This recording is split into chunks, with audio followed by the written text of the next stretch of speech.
मला हे सांगितलं पाहिजे की शेतकऱ्यांना वीज बिल सवलत दिलेली आहे, त्याच्या अंतर्गत मागील हे जे सरतं वर्ष आहे, या सरत्या वर्षामध्ये वीज बिलाच्या सवलतीपोटी राज्य सरकारला 23,000 कोटी रुपयाचा खर्च आला आहे. 23,000 कोटी म्हणजे हे 23,000 कोटी रुपयेचे जे विजेचे बिल आहेत ते आपण माफ केलेले आहेत. जे शेतकऱ्याकडनं वसूल झाले असते ते आपण त्या ठिकाणी शेतकऱ्यांना माफ करण्याचं काम केलं आहे.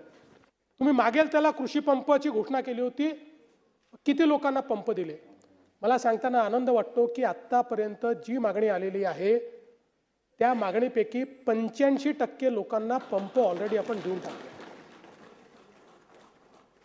आणि साधारणपणे आपल्याला माहिती आहे, पूर्वीच्या काळात एकदा पैसे भरले की 2-2, 3-3 वर्ष पंप मिळत नव्हते.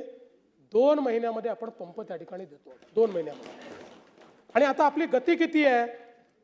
तर आपण जर विचार केला तर 2004 ते 2019 15 वर्षाचा कालावधी आपण जर बघितला तर त्या 15 वर्षाच्या कालावधीमध्ये आपण 14,74,000 पंप बसवले. 14,74,000 15 वर्षाच्या कालावधीत. आणि 2022 ते 25 2.5-3 वर्षामध्ये आपण किती पंप बसवलेत? 3 वर्षात बसवले 10,63,000. ते 15 वर्षात 14,74,000 आणि 3 वर्षामध्ये 4 वर्ष 3.5 वर्ष समजा 3.5 वर्षात 10,63,000. त्यामुळे आणि आपल्याला माहिती आहे आपण तर आता एका महिन्यामध्ये 50,000 पंप बसवण्याचा गिनीज बुक ऑफ वर्ल्ड रेकॉर्डमध्ये आपली नोंदणी ही त्या ठिकाणी झालेली आहे. आणि मला हे सांगितलं पाहिजे की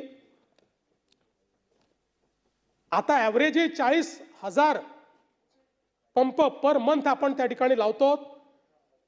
MSEDCLचं टार्गेट पूर्ण झालेलं आहे. कुसुंबीचं, मेडाचं 2,80,000 पंप लागलेत. फक्त 33,000 पंप हे त्या ठिकाणी बाकी आहेत.